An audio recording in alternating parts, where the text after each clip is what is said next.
برشلونة أم أتلتيكو في نهائي كاس ملك أسبانيا. النهارده نص النهائي الساعة 10 على أرض أتلتيكو مدريد. النهارده أكون أو لا أكون، النهارده وجود صقر بينهم هما الاتنين بسبب آخر مرة في الكاس اللي قدرت برشلونة تكسب الماتش في الثواني الأخيرة بعد 4-4، وقدرت برشلونة تكسب 1-0 في مباراة العودة، في مباراة مجنون.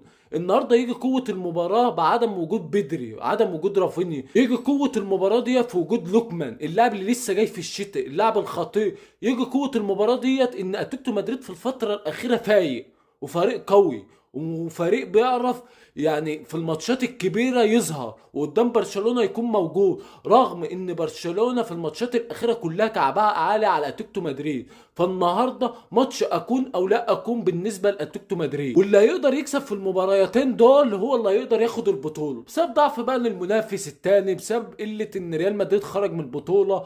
زي ما تقول النهارده اللي هيكسب من برشلونه او اتلتيكو مدريد 90% خد بطوله الكاس. عدم وجود بدري معناه ان في مشكله كبيره هتحصل في برشلونه، لان اتلتيكو مدريد بتلعب 4-4-2. معنى 4-4-2 ان ايه؟ هيكون في كثافه في نص الملعب، فمحتاج حد يخرجك بالكوره، حد مبدع في نص الملعب يربط بين الدفاع والهجوم. اللي كان بيقدر يعمل الكلام ده طبعا بدري، وكلنا كنا شايفين بدري في نص الملعب بيبدع في الكوره، بيطلعك بيلعب السهل الممتنع في نص الملعب. الوقت مطلوب من اولمو ان يعمل ادواره. اولمو اللي كان اصلا بيكون اقرب دايما للجو، واحد بيعرف يجيب جو، يعني ينفع يكون مهاجم تاني اكتر ما يكون لاعب نص ملعب يربط بين الخطوط وبعضها. فده هيكون مشكله كبيره لبرشلونه النهارده، عدم وجود بدري في نص الملعب، اللاعب المحوري اللي بيعمل كل حاجه في الكوره. في مشكله تانية في برشلونه برضك هو خط الدفاع، ان دايما فليك بيعمل ثنائيه دفاعيه مختلفه كل مباراه على حسب المهاجم. ساعات بيبدا بايريك جارسيا وكبارسي، او مثلا جيراردو وكبارسي. دايما بيكون بيغير المدافعين، ودي بيسبب مشكله كبيره في خط الدفاع.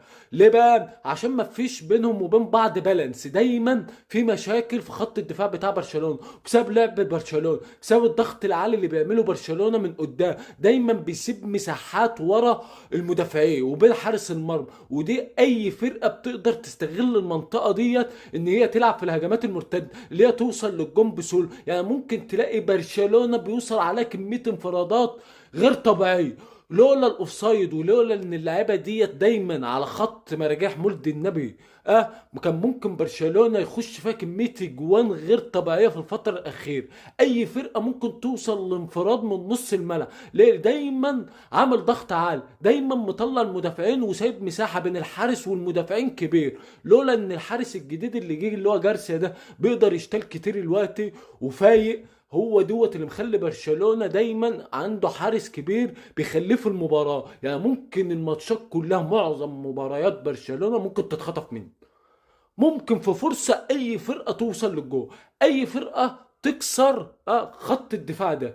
اي فرقة بتلاعب برشلونة بتخلي مثلا المهاجم ينزل وياخد المدافعين معاه، ولاعب من نص الملعب هو اللي يكون مهاجم. وده حصل في ماتشات كتير زي ماتش بوروسيا السنة اللي فاتت، في ابطال اوروبا لاعبهم كده، قال لك انت ماسك المهاجمين، طب انا هسيب لك المهاجمين ويدخل بتوع نص الملعب ويجيبوا جوان. دي اللي بيحصل دايما مع برشلونه. لو هنتكلم بقى على التشكيل المتوقع لفليك النهارده قدام اتلتيكو مدريد، هيكون حراسه المرمى هيبدا بجارس، خط الدفاع بكوبارسي وجارسيا في نص خط الدفاع، هتلاقي باك يمين كوندي، هتلاقي باك شمال بلدي، هتلاقي في نص الملعب بقى بيلعب باولمو وكاسادو فورمان لوبيز، هتلاقي خط الهجوم ليفاندوسكو يمين يامال وراشفورد وربنا